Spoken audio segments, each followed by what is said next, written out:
โอ้โหสบายดียินดีต้อนรับเข้าสู่ช anel ตังเฟลลี่มื้อนี้ยกออฟในรายการ ASMR มื้อนี้จะพามากินมากสลิงตึงมากสลิงตึงมักฝรั่งมากสลิงปิงถึงแล้วมันจะเจียวปลาแดกมา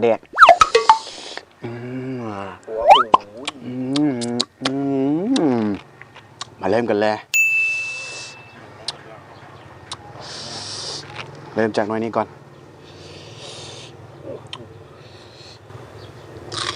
โอ้โห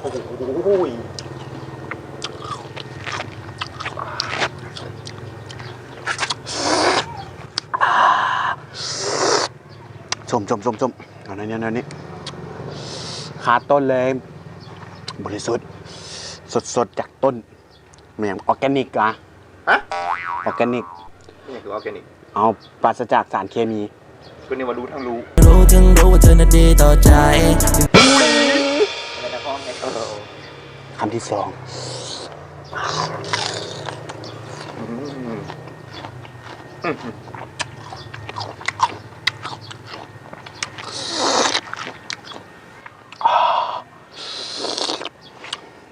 เอาชิ้นเล็กไปเฮ้ยดึงบอกว่าขาต้นขาต้นแล้วแต่เด้อทุกคนมึงเด้อ3 2 1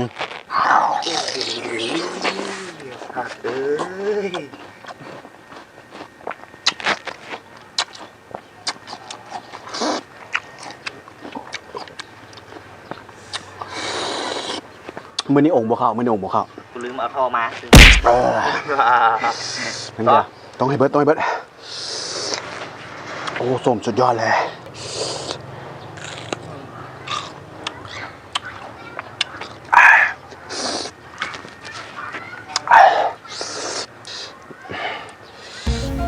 สุดยอดเลย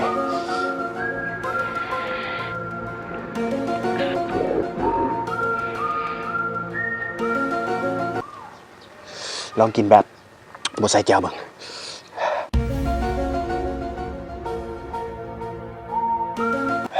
กินแบบบ่ใส่น้ำแจ่ว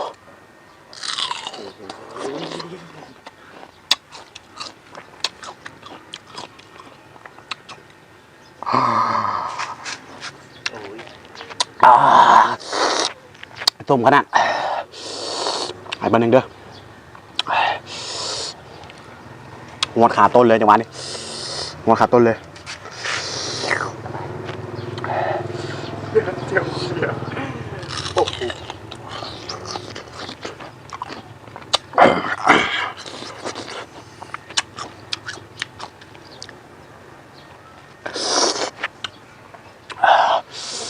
เดี๋ยวละหน่วยทางป่านนี้ลอง2 หน่วยมั้งเดี๋ยวนี้สดเลย2 หน่วย2 หน่วยฮะใกล้ๆกล้องโอ้โหเชียร์เข้าปากเลยวันนี้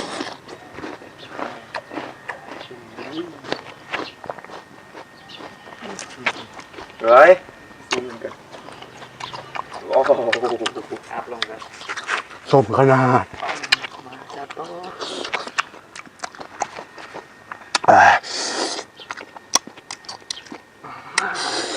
ฟินสิ่งเลยจังหวะนี้เอาต่อปิดคลิปเลยบ่ได้ปิดคลิปเลยบ่ได้ป่ะยาวแต่ต้องเริ่มสั้นแล้วนี่บ่จะคำป่ะตะก้องบ่จะคำป่ะก็อยากอยู่จะคำเนาะตะก้องเลยนี่เนาะมา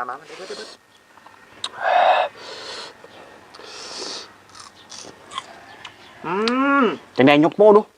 พูดถึงว่าเจ้าเบิ่งพวกนี้แต่ห้องอะ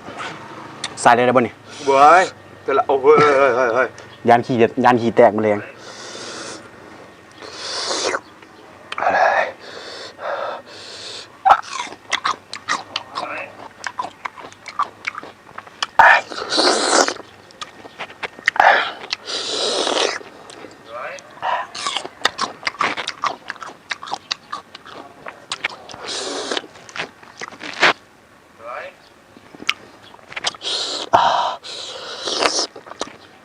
อ๋อต้มโ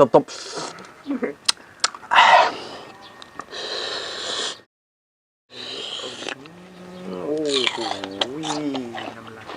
น้ำแตกเลย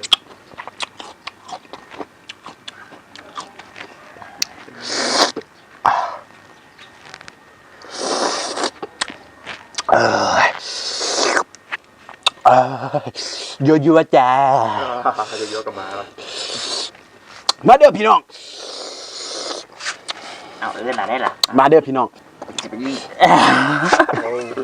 มาว่าเห็นอย่างดีมาฟีดนะ มาเลยมาเริ่ม โอ้โหบ่มีเจลได้กินดินะ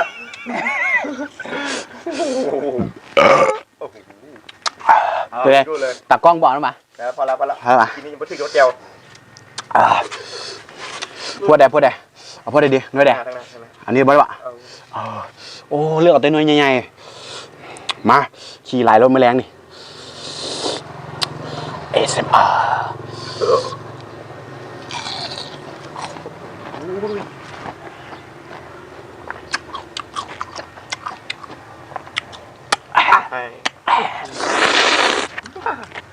พอละ